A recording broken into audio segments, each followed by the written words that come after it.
উজ্জ্বল বরণ গৌরবর দেহম বিলসিত নিরবধি ভাব বিদেহম ত্রিভুবন পাবন করুণালেশং তং প্রণমামি শ্রীচৈতন্যম তং প্রণমামি শ্রীচৈতন্যম উজ্জ্বল বরণ গৌরবর দেহ।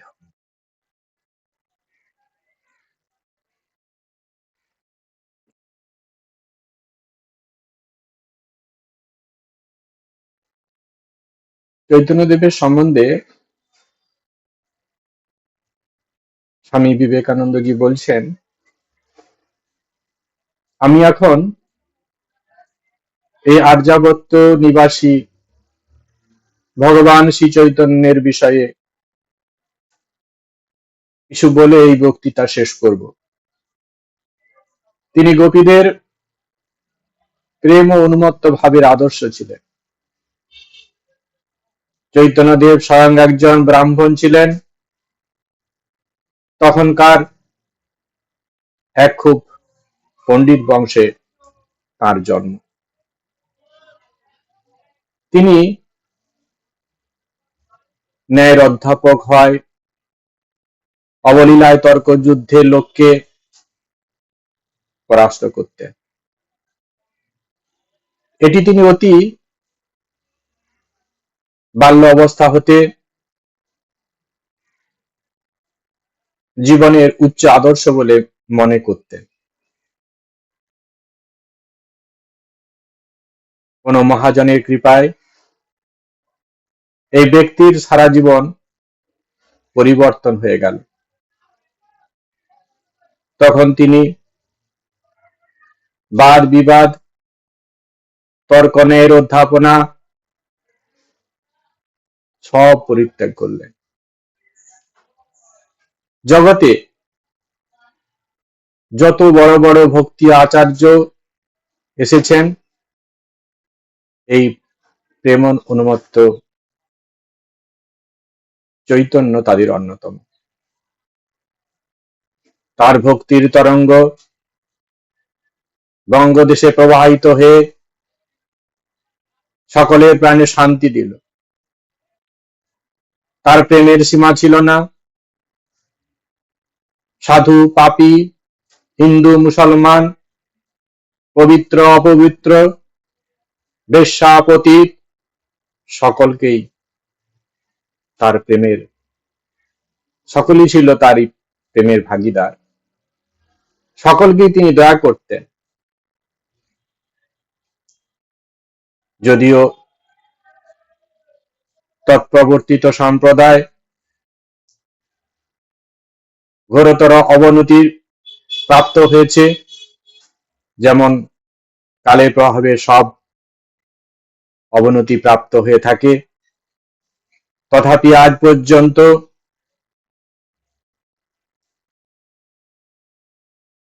এটি দুর্বল, জাতিচ্যুত, পতিত কোন সমাজে যার স্থান নেই, এইরূপ সকল ব্যক্তির আশ্রয়স্থল। খ্রিস্টীয় একাদশ শতাব্দীর শেষ দিকে নবদ্বীপ ধর্মচর্চার দিক থেকে অনেক এগিয়ে যায়। এক কথায় নবদ্বীপ হয়ে ওঠে শাস্ত্র চর্চার কেন্দ্রবিন্দু। এরপর যখন পাঠান রাজত্ব শুরু হয়, তখন ধীরে ধীরে সেই শাস্ত্র চর্চা অনেকটা শিথিল হয়ে পড়ে। পণ্ডিতরা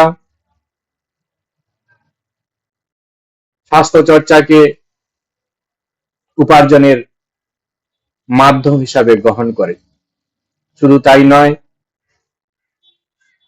এরপর দেখা গেছে ধর্মের পরিভাষা ধীরে ধীরে পরিবর্তন হয়ে গেছে। সেখানে ঢুকেছে তন্ত্র তন্ত্রবিদ্যা, সেখানে ঢুকেছে বশীকরণ, সেখানে ঢুকেছে তুকতাক। এগুলো এত প্রভাব বিস্তার করেছে যে সাধারণ মানুষ এগুলোকেই ধর্ম বলে গ্রহণ করতে শুরু করেছে। শুধু তাই নয়, শুরু হয়েছে ধর্মান্তরিতকরণ। নবাবের বিশেষ অনুগ্রহ লাভ করবার জন্য কেউ কেউ স্বেচ্ছায়, কেউ বা আবার দায়ে পড়ে ইসলাম ধর্ম গ্রহণ করে। মৌলবীরা সুযোগ বুঝে তাদের ধর্ম প্রচার শুরু করেছে। তাদের একমাত্র কথা, আল্লাহর উপর সবার সমান অধিকার। গোড়া হিন্দু সমাজের চাপে যেসব নিম্ন বর্ণের লোকেরা অত্যাচারিত হতো, তারা মুসলিম ধর্ম অবলম্বন করায় অনেক শান্তিতে বসবাস করতে শুরু করলো। হিন্দু ধর্মের এই যে চরম দুর্দিন, হিন্দু ধর্মের এই যে অবক্ষয়, তা নিবারণ করতে নবদ্বীপে নেমে এলেন ভগবান শ্রী চৈতন্যদেব। জন্ম 1485 খ্রিস্টাব্দের ফাল্গুন মাসে দোল পূর্ণিমা। সেদিন ছিল চন্দ্রগ্রহণ। তার পিতার নাম ছিল জগন্নাথ মিশ্র, মাতা ছিলেন শচী দেবী।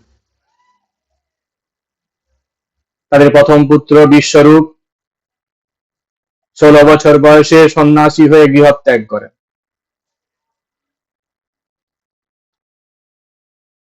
পিতা জগন্নাথ মিশ্র কনিষ্ঠ সন্তানের নাম রাখেন বিশ্বম্ভর, আর মা শচী দেবী আদর করে ডাকতেন নিমাই। তার গৌরাঙ্গের জন্য কেউ কেউ তাকে গৌরাঙ্গ বলে ডাকত, আবার হরিবোল হরিবোল বলে তিনি নৃত্য করতেন, তাই আত্মীয় স্বজনরা তাকে গৌর হরি বলে ডাকত। সন্ন্যাস নেওয়ার পর তার নাম হয় শ্রীকৃষ্ণ চৈতন্য ভারতী, সংক্ষেপে চৈতন্যদেব। এই নামেই তিনি জগৎ বিখ্যাত। ছাত্র হিসাবে নিমাই ছিলেন খুব বুদ্ধিমান। পাঠশালার পাঠ শেষ করে তিনি গঙ্গা দাস পণ্ডিতের টোলে ব্যাকরণ পড়তে যান। সেখানে শিক্ষা সমাপ্ত হলে তিনি সাহিত্য ও অলঙ্কার শাস্ত্রে জ্ঞান অর্জন করবার জন্য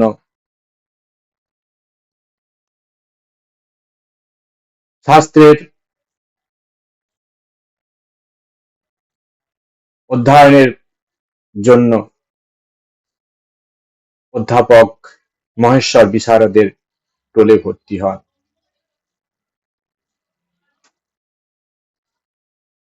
সেই অধ্যাপক মহেশ্বর বিশারদের টোলে তিনি ন্যায় শাস্ত্র পাঠ পড়েছিলেন।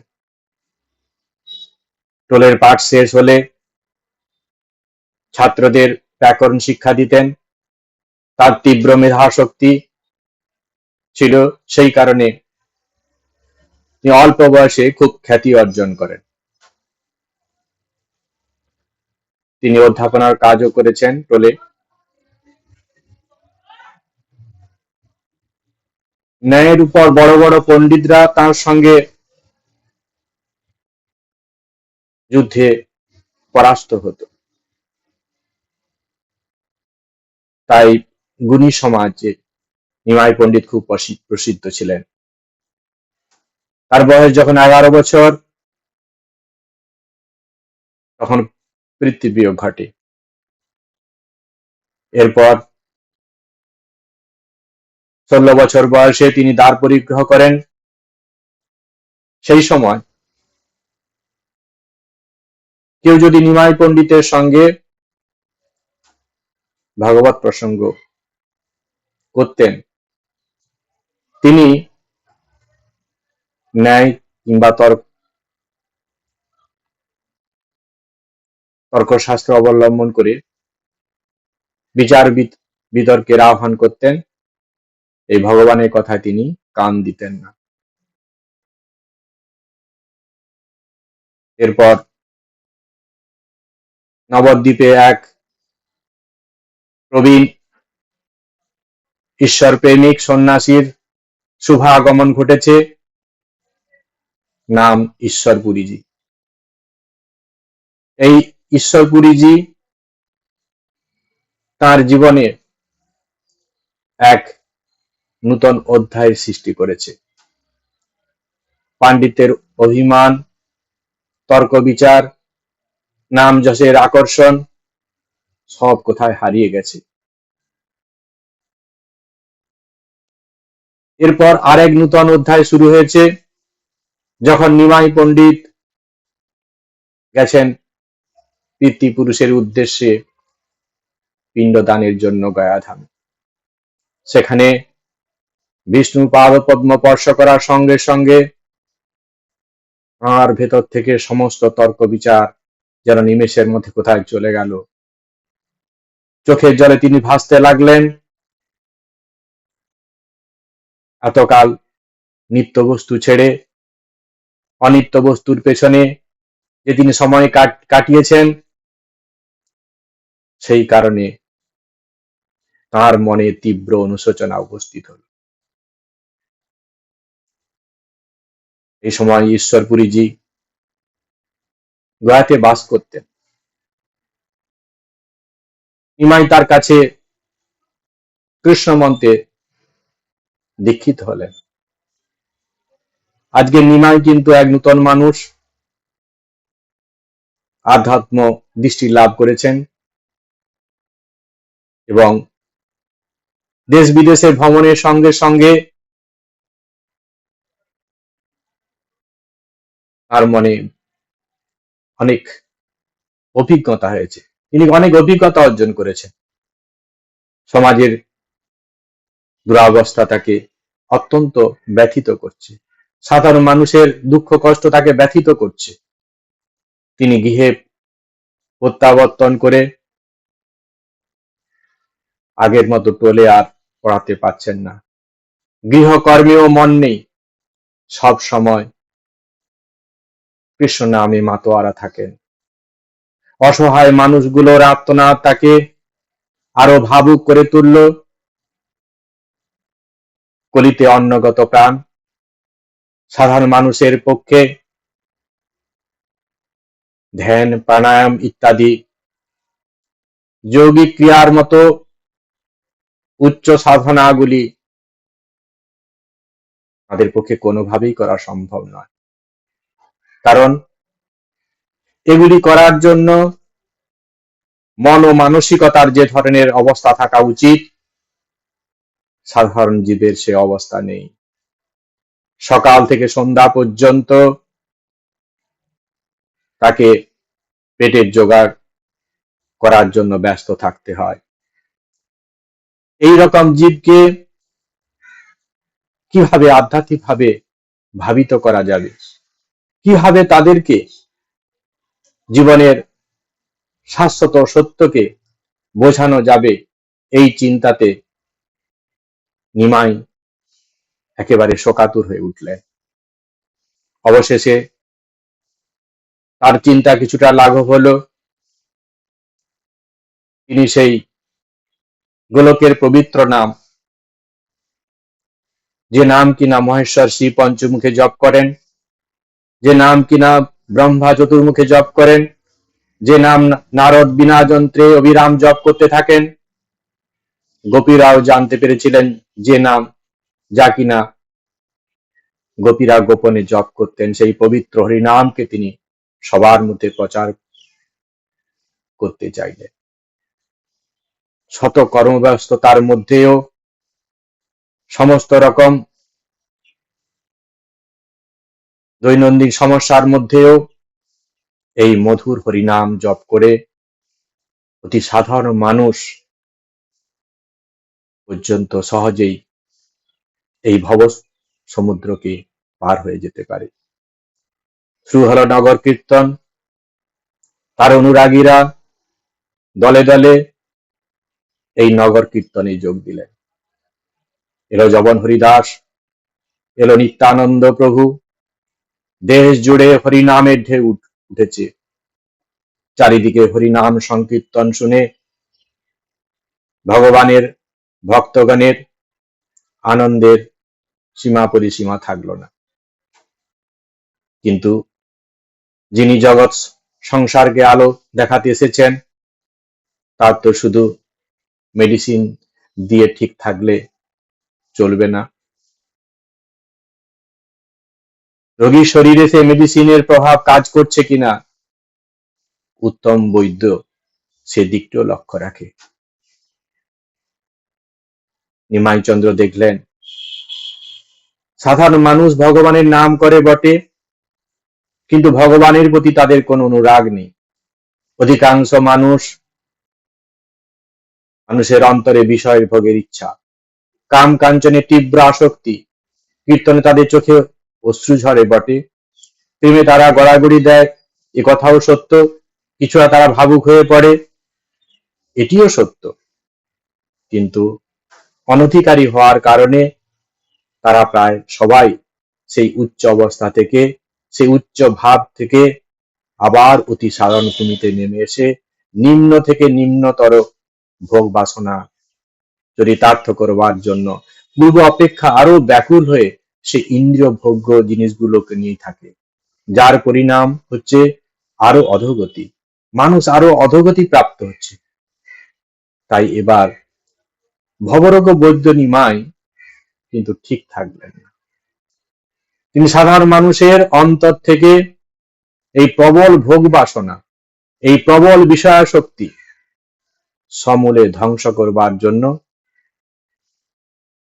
আগের সেই হরিনাম সংকীর্তন রূপ মেডিসিনের সঙ্গে বিবেক ও বৈরাগ্য রূপ আরেক মেডিসিন প্রয়োগ করতে চাইলেন। কিন্তু শুধু বললে তো হবে না। ত্যাগ বৈরাগ্যের কথা বললে কে বা শুনবে সেই উচ্চ কথা?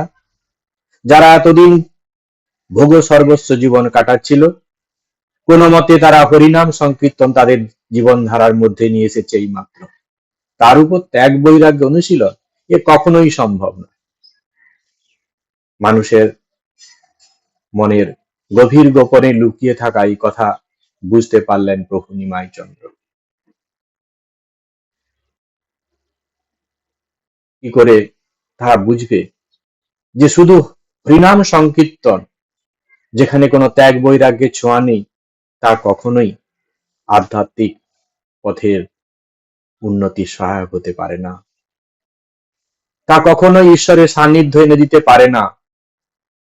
তাই তিনি ভাবছেন কাকে আদর্শ করে এই সাধারণ মানুষ উচ্চ জীবন গঠন করবার প্রেরণা পাবে, কাকে দেখে তারা শিখবে যে শুধুমাত্র সাধারণ এই হরিনাম করে তারা কখনোই ঊর্ধ্বগতি প্রাপ্ত হবে না, তার সঙ্গে আনুষঙ্গিক আরো কিছু দরকার। বিশিষ্ট ভক্তগণকে দেখে পরক্ষণে আবার মনে ভাবছেন তিনি, এই যে ভক্ত, বিশেষ ভক্তগুলি আছে, অন্তরে তাদের কামনা বাসনা বিন্দুমাত্র স্থান নেই, এ কটি সত্য কথা। কিন্তু বাইরে তারাও তো সাধারণ মানুষের মতো ভোগের 5টি জিনিস নিয়ে আছে, স্ত্রী পুত্র বিষয় আশয় নিয়ে সংসারে বসবাস করে। আবার নিজের দিকে তাকিয়ে ভাবছেন আমিও তো বিষয়ের মধ্যে জড়িয়ে আছি, সংসার সুখের মধ্যে আমি আছি, বিদ্যা বুদ্ধি নাম যশ যৌবন এমনকি স্ত্রী পর্যন্ত আমার আছে। কে শুনবে আমার মুখে ত্যাগ বৈরাগ্যের উচ্চ কথা? হয়তো সাধারণ মানুষের ভেতরে ভেতরে ছন্দের ঢেউ উঠেছে। তারা হয়তো ভাবতে শুরু করেছে নিমাই পণ্ডিত সংকীর্তন করে, এত বড় বড় আদর্শের কথা শোনায়, নিজেই তো গৃহস্থ জীবনের সমস্ত সুখ ভোগ করছে। এটি নিমাই চন্দ্রের শুধু কল্পনা নয়। কিছুদিন পরে নিন্দুকেরা সত্যি সত্যি এই কথা চারিদিকে রটাতে শুরু করলো। এ কথা এলো নিমাই পণ্ডিতের কানে। তারা বলছে নিমাই পণ্ডিত খুব চালাক, আহম্মক গুলোকে ঠকিয়ে দিব্যি আছে, ঘরে যুবতী স্ত্রী, টাকা কড়ির অভাব নেই, বেশ খায় দায় আর মজা লুটে। নিমাই চাঁদের কানে সে কথা এলো। প্রভু ভাবছেন তাদের এই ভাবনা অমূলক নয়। সংসারের সমস্ত ভোগ্য বিষয়ের মধ্যে থাকলেও তিনি যে সম্পূর্ণভাবে নির্লিপ্ত, ক্ষণিকের জন্য কোনো ভোগবাসনা তাকে লিপ্ত করতে পারে না। সাধারণ মানুষকে সে কথা বুঝাবে কি করে? তারা তো ভোগের জগতের মধ্যেই থাকে, তারা তো নিম্ন সুখের জন্যই সবসময় লালায়িত। তারা কি করে বুঝবে যে এই উচ্চ জীবনের কথা, এই উচ্চ আদর্শের কথা? সংসারের মধ্যে থেকেও যে উচ্চ ভাব নিয়ে থাকা যায়, সে ভাব ধারণ করার ক্ষমতা এই রকম সাধারণ মানুষের নেই। তাই তাদের সামনে কোনো উজ্জ্বল দৃষ্টান্ত স্থাপন করলে তবেই তারা এই উচ্চ ভাবকে, জীবনকে কিছুটা অন্তত অনুসরণ করতে পারবে। তাই তিনি তার এই উচ্চ আদর্শকে সাধারণ মানুষের কোষ্ঠীপাতরে বিচার করবার জন্য সংসার জীবনের সমস্ত রকম সম্পর্ক ত্যাগ করে সন্ন্যাসীর আদর্শ জীবনে প্রতিপালন করবার জন্য এগিয়ে গেলেন। তার এই সংকল্পের কথা মাতা, স্ত্রী, অনুগত ভক্তের মধ্যে আস্তে আস্তে ছড়িয়ে পড়ল। সকলে অনেক অনুনয় বিনয় করে তাকে বোঝাতে লাগলেন, কিন্তু কোনো কথায় তিনি কর্ণপাত করলেন না। ভগবানের জন্য নিজের সর্বস্ব ত্যাগ না করে লোকশিক্ষা দেওয়া বৃথা। সাধারণ মানুষের মনের স্তর কখনোই সে শিক্ষা নির্দ্বিধায় গ্রহণ করতে পারবে না। তাই তিনি মাতা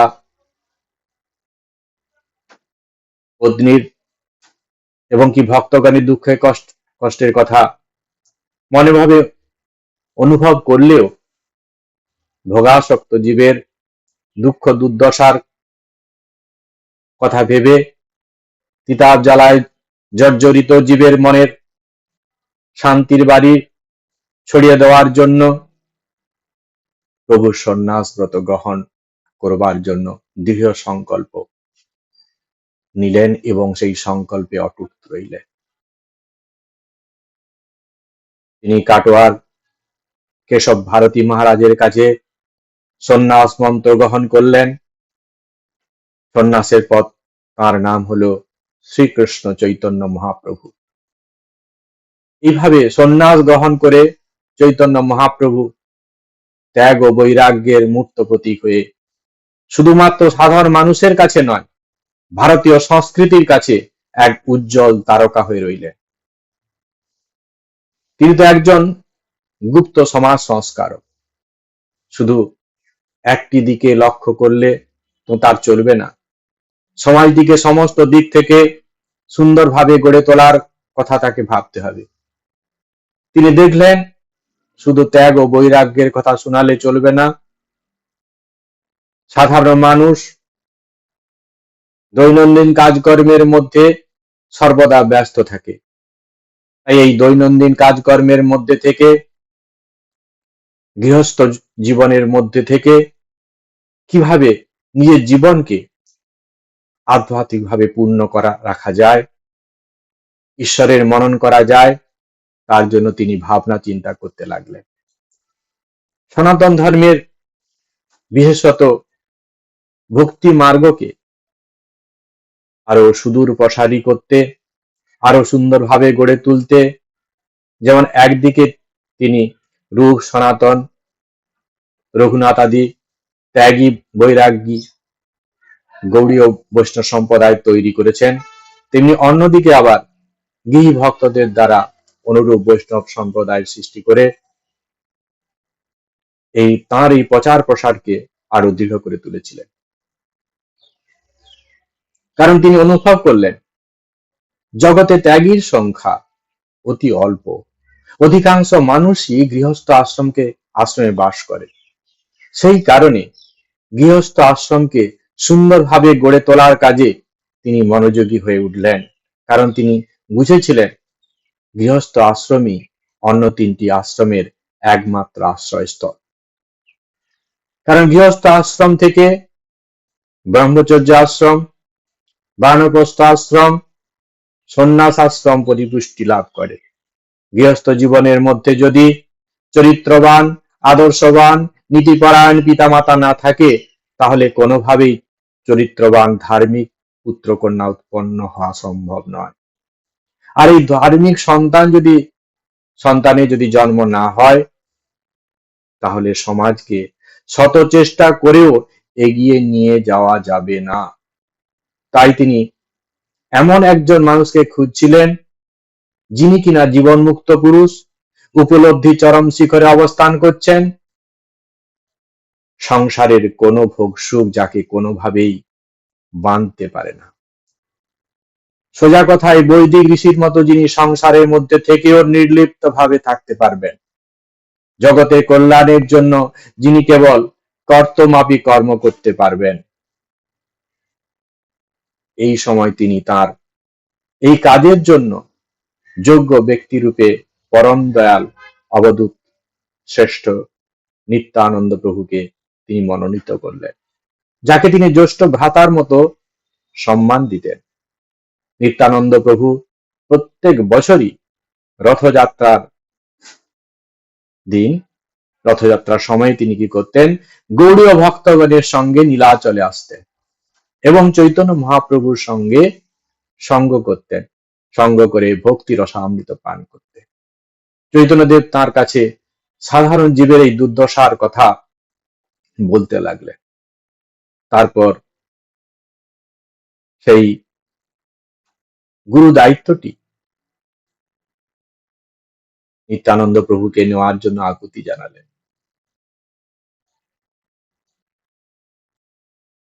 তান্ত্রিক সন্ন্যাসী ছিলেন অবধূত শ্রেষ্ঠ নিত্যানন্দ প্রভু, তাই দ্বার পরিগ্রহণ করে সংসার জীবন পালন করা শাস্ত্রভাবে নিষিদ্ধ ছিল না। বাল্যকাল থেকে তিনি পুরুষ সিংহের ন্যায় উন্মুক্ত হয়ে বিচরণ করতেন চারিদিকে। তার পক্ষে এই গৃহস্থ আশ্রমের পিঞ্জরে বদ্ধ হওয়া বড় কঠিন। তিনি তো আপন ভোলা সন্ন্যাসী, অন্তরে তিনি চিরগুপ্ত সন্ন্যাসী। এদিকে চৈতন্যদেবের উপর তাঁর অসীম শ্রদ্ধা এবং ভক্তি। তাই প্রভু চৈতন্যদেবের সে আদেশকে তিনি উপেক্ষা করতে পারলেন না। গৃহীদের সামনে আদর্শ স্থাপন করতে, গৃহীদেরকে আধ্যাত্মিক পথে প্রেরণা দিতে, ভক্তি রসামৃত পান করানোর জন্য তিনি খড়দহে গৃহস্থ আশ্রম স্থাপন করলেন। একদিকে চৈতন্যদেব নিজেই সন্ন্যাসী জীবনের আদর্শ স্থাপন করেছেন, অপরদিকে লক্ষ্যভ্রষ্ট মানুষকে গৃহস্থ আশ্রমের মধ্যে থেকে আধ্যাত্মিকভাবে পূর্ণ করবার জন্য নিত্যানন্দ প্রভুকে আদর্শ গৃহী সাজালেন তিনি। দুই দিক থেকে তিনি সমাজকে পরিপুষ্ট করে সমাজের গতিকে উজ্জ্বল থেকে উজ্জ্বলতা চরমতম শিখরে পৌঁছানোর চেষ্টা করলেন। প্রভু নিত্যানন্দ ও অদ্বৈতাচার্যের বংশধরগণ এবং অন্যান্য গোস্বামীরা চৈতন্যদেবের প্রচারিত ভক্তি মার্গের সংরক্ষক ও প্রচারক হয়ে এখনো পর্যন্ত তারা সেই ভক্তি প্রবাহকে গতিমান করে রেখেছে। চৈতন্যদেব নিজে ত্যাগী সন্ন্যাসী হলেও গৃহস্থ আশ্রমের প্রতি তাঁর ছিল প্রবল শ্রদ্ধা। তিনি অনধিকারীকে সংসার ত্যাগ করতে বাধা দিয়ে আদর্শ গৃহস্থ ধর্ম পালন করতে উৎসাহিত করতেন। সেই কারণে তাঁর গৃহস্থ ভক্তগণের মধ্যে অনেকে ছিলেন যারা কিনা উচ্চকোটির মহাত্মা, যাদেরকে আমরা জীবনমুক্ত বলতে পারি। তিনি সকলকে শ্রদ্ধার চোখে দেখতেন, তাদেরকে সম্মান প্রদর্শন করতেন। শুধু তাই নয়, আর এই ধর্মপথে সাধু অসাধু, হিন্দু মুসলমান, পবিত্র অপবিত্র, উঁচু নিচু সমস্ত মানুষের সমান অধিকার। তিনি ধর্ম পিপাসু মানুষকে, ঈশ্বর দর্শন পিপাসু মানুষকে ভক্তির মার্গ স্বরূপ যে ধর্মপথ ও তার ভজন প্রণালী ও তার সাধন তত্ত্ব সংক্ষেপে জানিয়ে গেলেন চৈতন্য চরিতামৃতের মধ্যে,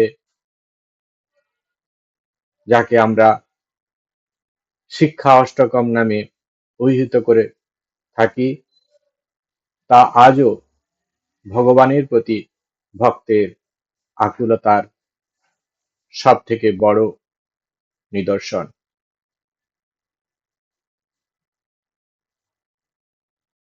সেই শ্লোকগুলি এখন আমরা আলোচনা করব। চেতো দর্পণ মার্জনং ভব মহাদাবাগ্নি নির্বাপনং শ্রেয় কৈরব চন্দ্রিকা বিতরণং বিদ্যা বধূ জীবনম আনন্দ অম্বুধি বর্ধনম প্রতিপদং পূর্ণ অমৃত আস্বাদনম।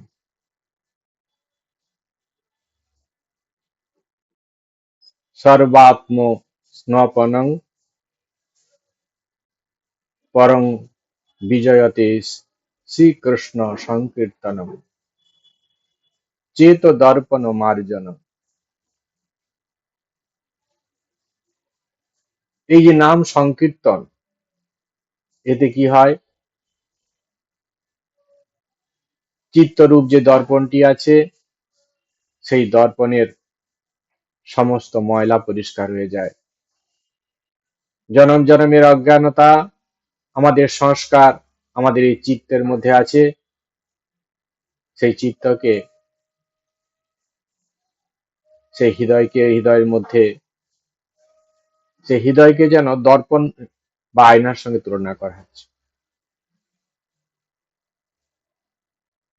জনম জন্মের সংস্কার পড়ে থাকার জন্য সে আয়নাটি মলিন হয়ে গেছে, সেখানে স্বচ্ছতা নেই, তাই স্বচ্ছ প্রতিবিম্ব দেখা যাচ্ছে না। ভগবানের নাম গুণকীর্তন করতে করতে আমাদের সমস্ত ময়লা কেটে যাবে, আমাদের অজ্ঞানতা কেটে যাবে, আমাদের সংস্কার কেটে যাবে। আমরা আমাদের দিব্য স্বরূপ খুঁজে পাব। ভগবানের নাম করার এই হচ্ছে মহিমা, এই পথ হলো প্রাপ্তি।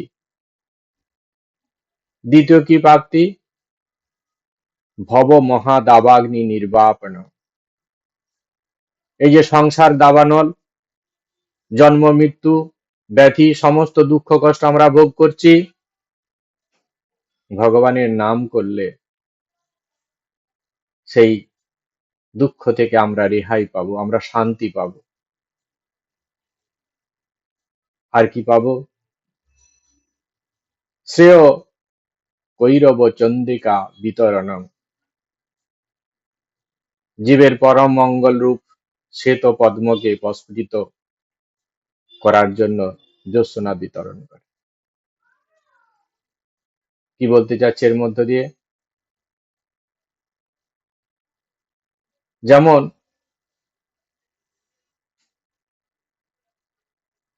শ্বেত পদ্ম পদ্ম কি হয়?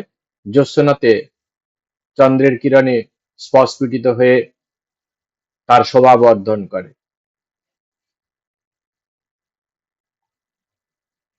ঠিক তেমনি ভাবে আমার যে অন্তরাত্মা, জনম জনমের অজ্ঞানের যে হৃদয় পদ্ম, আমাদের সংস্কারবদ্ধ সে আত্মা, সেই আত্মার উপরে, সে আত্মা যখন কি হয়, ভগবানের নাম করতে থাকে। আমরা যদি ভগবানের নাম করতে থাকি, তাহলে সে বদ্ধ আত্মা ধীরে ধীরে তার যথার্থ স্বরূপ খুঁজে পায়। সেটি যেন স্বমহিমায় প্রস্ফুটিত হয়। শ্রেয় প্রেয় দুটি জগতে দুটি জিনিস আছে। শ্রেয় হচ্ছে সে আধ্যাত্মিক আনন্দ, শাশ্বত আনন্দ, স্থির আনন্দ। আর এই প্রেয় আপাত আনন্দ, যা কিছুদিনের জন্য আমাদেরকে তৃপ্তি দিতে পারে, কিন্তু পরিণাম দুঃখদায়ী। এই পঞ্চভৌতিক পদার্থের প্রত্যেকটি জিনিস ক্ষণস্থায়ী, তাই পরিণামগ্রস্ত। পরিণামগ্রস্ত হওয়ার কারণে সেগুলো থেকে আমরা স্থির আনন্দ পাই না। কিন্তু ভগবানের নাম, ভগবানের গুণকীর্তন করলে সেটি হচ্ছে আমরা যথার্থ শান্তি খুঁজে পেতে পারি। আমরা অজ্ঞানতার পারে চলে যেতে পারি। এই বদ্ধ আত্মা তখন স্বমহিমায় ফুটে ওঠে। বিদ্যা বধূ জীবনম। দুটি বিদ্যা আছে, একটি জগতের দুটি বিদ্যা, একটি পরাবিদ্যা, অপরাবিদ্যা। পরাবিদ্যা সংসারের বন্ধন থেকে মানুষকে মুক্ত করে দেয়, মানুষের যথার্থ স্বরূপ বলে দেয়। আর অপরাবিদ্যা পুঁথিগত বিদ্যা, জাগতিক সুখ স্বাচ্ছন্দ্য ভোগ করার বিদ্যা। এটি মানুষকে আরো বদ্ধ করে। এই অপরাবিদ্যা থাকা দরকার, সংসার জীবনে এটিও দরকার আছে। কিন্তু তার সঙ্গে সঙ্গে যদি পরাবিদ্যা না থাকে, পরাবিদ্যা যদি অনুষ্ঠান না করা হয়, তাহলে সেই অপরাবিদ্যাও যথার্থতা লাভ করতে পারে না। সেটি আমাদেরকে আরো দুঃখ থেকে দুঃখের সাগরে নিয়ে যায়।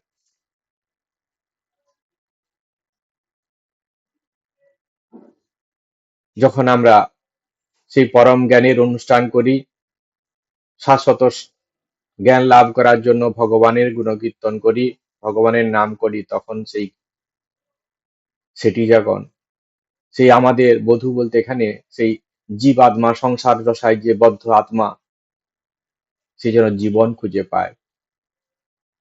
কারণ সে যে জনম জনমের অজ্ঞানে বাঁধা হয়ে আছে, সংসার দশায় জন্ম মৃত্যুর চক্রের মধ্যে আবদ্ধ, সে হারিয়ে ফেলেছে তার অস্তিত্বকে, তার যথার্থ স্বরূপ সে হারিয়ে ফেলেছে। তাই এই পরাবিদ্যা রূপ যে ঈশ্বরের নাম, ঈশ্বরের গুণকীর্তন তাকে কি করে? নূতন জীবন দান করে, তার এই বদ্ধ অবস্থা থেকে তাকে কাটিয়ে মুক্তির স্বাদ এনে দেয়। সেই কারণে বলা হচ্ছে বিদ্যা বধূ জীবনম। কারণ অপরাবিদ্যা তো মৃত্যু, সংসারের মধ্যে আরো জড়িয়ে ফেলে। সংস্কারে বদ্ধ আমরা এই জীবাত্মা আবার সংসারে এসে এই পাঁচটা ভোগ্য জিনিসের মধ্যে আমরা যদি আবার মেতে থাকি, তাহলে আমার এই আত্মা বন্ধনে তো আছেই, আরো সে বন্ধনে জড়িয়ে পড়বে। মৃত্যু থেকে আরো গভীরতম মৃত্যু পদে সে এসে চলে যাবে। তাই এই বিদ্যা বা ঈশ্বরের নাম, এই পরাবিদ্যাই পারে তাকে এই বন্ধন থেকে মুক্ত করে, তাকে শাশ্বত শান্তি দিতে, তাকে আবার জীবন প্রদান করতে। তাই বলা হচ্ছে এই ভগবানের নাম হচ্ছে জীবন স্বরূপ, আনন্দ অম্বুতি বর্ধনম। আর ভগবানের নাম যত আমরা করব, তত কি হবে? আনন্দ সাগর যেন আমরা খুঁজে পাবো। আধ্যাত্মিক আনন্দের স্ফুরণ আমাদের মধ্যে দিনের পর দিন বর্ধিত হবে। যতই আমরা ভগবানের নাম করব, ততই আমাদের মধ্যে আনন্দ বৃদ্ধি পাবে। প্রতিপদং পূর্ণ অমৃত আস্বাদন। প্রত্যেকটা পদে ভগবানের নামে একটা চরণের মধ্যেই অমৃতা অমৃতের স্বাদ আমরা খুঁজে পাবো। যত বেশি আমরা করব ততই উপলব্ধি যখন আমরা করব সেখানে আলাদা কথা, কিন্তু তার আগেই ভগবানের নাম শুরু করলেই ধীরে ধীরে আমাদের মধ্যে শান্তি আসবে, আনন্দ আসবে। প্রতিপদং পূর্ণ অমৃত আস্বাদন। প্রত্যেক ক্ষেত্রে প্রত্যেকটা পদে আমরা সেই পূর্ণ অমৃতে আস্বাদন করব। সর্বাত্ম স্নপন, সে আত্মা শীতল হয়ে যাবে, সিক্ত হয়ে যাবে। কোথায়?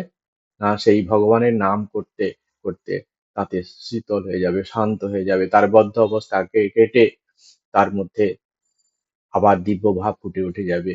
তার মুক্তি, সে যে মুক্ত সেটি সে বুঝতে পারবে। সেই মুক্তির মধ্যেই তার শাশ্বত শান্তি খুঁজে পাবে। সে অমৃতের সাগরে অবগাহন করবে তখন।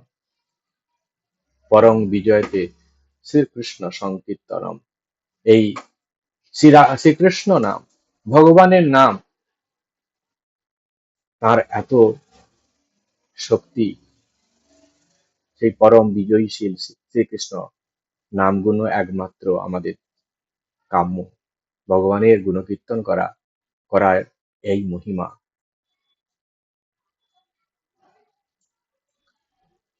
এরপরে বলা হচ্ছে কি দ্বিতীয় শ্লোকে, নামকারী বহুধা নিজ সর্বশক্তি তত্র অর্পিতা নিয়মিতঃ স্মরণেন কাল এতাদৃশী তব কৃপা ভগবন মম অপি দৈর্দৈবম ঈদৃশম ইহ অজনি ন অনুরাগ। নামকারী প্রভু অসংখ্য নাম, বিভিন্ন মানুষের বিভিন্ন মানসিকতা, বিভিন্ন দেবদেবীকে বিভিন্ন মানুষ ভালোবাসে তার সংস্কার অনুযায়ী, তার পছন্দ অনুযায়ী। সবগুলোই কিন্তু ভগবানের নাম, সবগুলোই সেই একই ঈশ্বরের নাম। সেই ভগবানের নামের মধ্যে ভগবানের যেমন শক্তি, অসীম শক্তি, অনন্ত শক্তির অধিকারী সেই ঈশ্বর, নামের মধ্যেও কিন্তু প্রভু সেই শক্তিকে তিনি কি করছেন? অর্পণ করেছেন।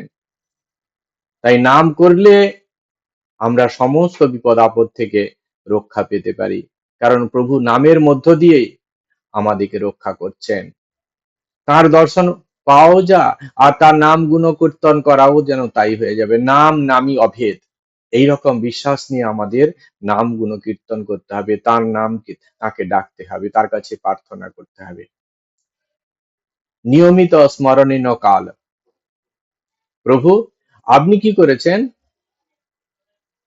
অসংখ্য নাম ধরেছেন, যাতে আমাদের যে কোনো নামে যেন আপনাকে ডাকতে পারি। শুধু যে কৃষ্ণ বলে ডাকতে হবে তা নয়, শুধু যে রাম বলে ডাকতে হবে তা নয়, শুধু যে হরি বলে ডাকতে হবে তা নয়। কৃষ্ণ, শ্যাম, শ্যামা সবটাই আপনার নাম। যে কোনো নামই আপনাকে ডাকলে পাওয়া যায়। আবার কি করেছেন? নিয়মিত স্মরণীন কাল। এর স্মরণমননের কোনো নির্দিষ্ট সময় আপনি দেননি যে এই সময়ে আমাকে ডাকতে হবে। সকালে নয় সন্ধ্যায়, সন্ধ্যায় নয় দুপুরে, দুপুরে নয় বিকেলে, এই ধরনের কোনো সময়ের আপনি দেননি। যখন খুশি আপনার নাম করলে আপনি তুষ্ট। এই রত ভাবে সহজ করে দিয়েছেন। এটা দৃষ্টি তব কৃপা ভগবান। হে ভগবান, আপনার এমন কৃপা, আপনি অসংখ্য নাম ধরেছেন যাতে আমাদের পছন্দ মতো সেই নামের কোনো একটিতে আমাদের মন রেখে আপনাকে ডাকতে পারি। আপনি নামের করার কোনো নির্দিষ্ট সময়ও রাখেননি, যখন খুশি আমরা করতে পারি। কর্মব্যস্ততার মধ্যে যখন খুশি আপনার নাম নিলে আপনি সন্তুষ্ট তাতে। এত কৃপা, এতাদৃশী তব কৃপা ভগবান। এতটাই কৃপা হে ভগবান, তোমার এতই কৃপা আমার উপরে, আমাদের উপরে এমন কৃপা। মম অপি, আমার উপর এই ধরনের কৃপা। দুর্দৈবং দুর্দৈবং ঈদৃশম ইহ অজনী ন অনুরাগ। দুর্দৈবম, আমার এমন দুর্ভাগ্য। ঈদৃশম ইহ অজনী ন অনুরাগ। এইরকম সুযোগ সুবিধা পাওয়ার পরেও তোমার প্রতি আমার বিন্দুমাত্র অনুরাগ জন্মালো না। এত সহজ করে আপনি সমস্ত কিছু ব্যবস্থা করে দিয়েছেন। এই ধরনের ঈদৃশম এই রকম সুযোগ সুবিধা পাওয়ার পরেও তোমার প্রতি আমাদের কি হলো, বিন্দুমাত্র প্রেম জন্মালো না। তৃতীয় নম্বর শ্লোকে বলা হয়েছে কি, তৃণাদপি সুনিচেন তরোরিব সহিষ্ণুনা অমানিনা মানদেন কীর্তনিয়া সদা হরি। তৃণাদপি সুনিচেন, নিজেকে একটা ঘাসের থেকেও অতি ক্ষুদ্র নিজেকে মনে করতে হয়। ঘাসের থেকেও, এটার মানে এই নয় নিজেকে হীন ভাবা, নিজেকে তুচ্ছ ভাবা, নিজের আত্মাকে ছোট করা নয়। আমাদের অহংকার জেগে ওঠে, আমরা অপরকে সম্মান দিতে পারি না, অপরের কাছে আমরা নিজেকে জাহির করি, সেই অহংকার যাতে না জেগে ওঠে। কারণ অহংকার তো আধ্যাত্মিকতার অন্তরায়। ভগবান সব সহ্য করতে পারেন, তিনি অহংকার সহ্য করতে পারেন না কারো। সেই অহংকারটা যাতে না ওঠে, সেই কারণে আমাদেরকে কি করতে হবে, নিজেকে হীন ভাবতে হবে, নিজেকে ছোট ক্ষুদ্র ভাবতে হবে। তাহলে এই অহংকারটা আর জাগবে না। সেই কারণে বলা হচ্ছে নিজেকে, আত্মাকে অধমুখী করার জন্য নয়, নিজেকে হীনমন্যতার মধ্যে ডুবিয়ে থাকা নয়। তাহলে তো আধ্যাত্মিক উন্নতি হবে না, কোনো কার্যে আমরা করতে পারবো। নিজেকে যদি আমরা আন্ডার এস্টিমেট করি, আমি সব থেকে তুচ্ছ, আমার দ্বারা কোনো কিছু হয় না, সেক্ষেত্রে সেরকম করে বোঝানো হচ্ছে না। আমাদের অহংকারটা যাতে চাড়া দিয়ে না ওঠে, সেই কারণে এই অহংকারও আমিকে দবিয়ে রাখার জন্য নিজের প্র্যাকটিস করতে হয়। আমি তুচ্ছ, আমি অতি সাধারণ, আমি তার দাস, এই ভাব নিয়ে। তিনাদপি সুনিচেন তরুর তরুরিব সহিষ্ণুনা, তরুর মতো সহনশীল হতে হবে। একটা গাছ, তাকে যে কাটছে তার সামনে দাঁড়িয়ে তার ছায়ায়, তাকে কিন্তু লাস্ট সময় পর্যন্ত ছায়া দিচ্ছে গাছ, বিনা প্রতিবাদে, কোন রকম কোনো কিছু বলছে না। রোদে ঝড়ে সমস্ত দুঃখ সহ্য করে সে চুপচাপ আছে। এইরকম সহিষ্ণু আমাদের হতে হবে। অমানিনা মানদেন কীর্তনিয়া সদা হরি।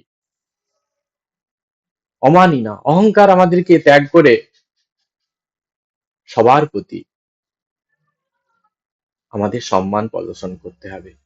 যাকে জগৎ সংসারে কেউ সম্মান দেয় না, যে সত্যি সত্যি কোনো সম্মানের অধিকারী নয়, তার কাছে যেও তাকেও আমাদের সম্মান প্রদর্শন করতে হবে। তার মধ্যেও ভগবান আছেন, তিনিও ভগবানের সন্তান। আর কি করতে হয় আমাদেরকে, কীর্তনিয়া সদাহরি, সব সময় ভগবানের শরণামরণ করতে হবে। তাহলে আমাদের এই 3 নম্বরে ভগবান আমাদের মহাপ্রভু বললেন কি, তৃণাদপি সুনিচেন, আমাদের তৃণের মতো অতি আমরা নিচু ভাবতে হবে। অবশ্যই সেটি আমাদের অন্তরাত্মাকে হীনগ্রস্ত প্রাপ্ত করার জন্য নয়, আমাদের অহংকারটিকে দবিয়ে রাখার জন্য। আর গাছের মতো সহনশীল হতে হবে, নিজের অহংকার ত্যাগ করে সবাইকে যোগ্য সম্মান দিতে হবে। তার সব সময় ভগবানের নাম গুণকীর্তন করতে হবে। এরপরে কি বলা হচ্ছে, ন ধনং ন জনং ন সুন্দরীং কবিতাং বা জগদীশ কাময়ে মম জন্মনি জন্মনি ঈশ্বরে ভবতাৎ ভক্তির অহিতই। হে জগদীশ, আমি ধন চাই না, সুন্দরী রমণীও আমি কামনা করছি না, আমি লোকমান্য চাই না। জন্মে জন্মে যেন তোমার পাদপদ্মে অহেতুক ভক্তি হয় আমার। এই শুধু আমার কামনা। আমি ধন চাই না, লোকমান্য চাই না, কবিত্ব পাণ্ডিত্য আমি চাই না, বিদ্যার অহংকার আমি এসবও চাই না, সুন্দরী স্ত্রী সেটাও চাই না। জগদীশ কাময়, প্রভু আমার একটাই মাত্র কামনা, সেটি হচ্ছে জনম জনম যেন, প্রত্যেক জীবন যেন আপনার পাদ পদ্মে অচলা ভক্তি হয় আমার। ওই নন্দ তনুজ কিঙ্করং প্রতিতং মাং বিষমে ভব অম্বুদৌ, কৃপয়া তব পাদ পঙ্কজ স্থিত ধূলি সদৃশং বিচিন্তয়। ওই নন্দ তনুজ, হে নন্দ তনয়, হে দেবকী নন্দন কৃষ্ণ, কিঙ্কর আমি তোমার দাস। পতিতং মা, আমি এ সংসার দশায় এসে সংসার সমুদ্রে পতিত হয়েছি, বিষমে ভব অম্বুদ, এই দুষ্পার ভব সমুদ্র, আরে আমাকে কৃপা করো, পদ পঙ্কজ স্থিত ধূলিকণা সদৃশ, তুমি আমাকে তোমার চরণে ধূলিকণার যোগ্য মনে করে আমাকে তুমি কি করো, বিচিন্ত মনে করে আমাকে রেহাই দাও, আমাকে উদ্ধার করো, আমাকে কৃপা করো।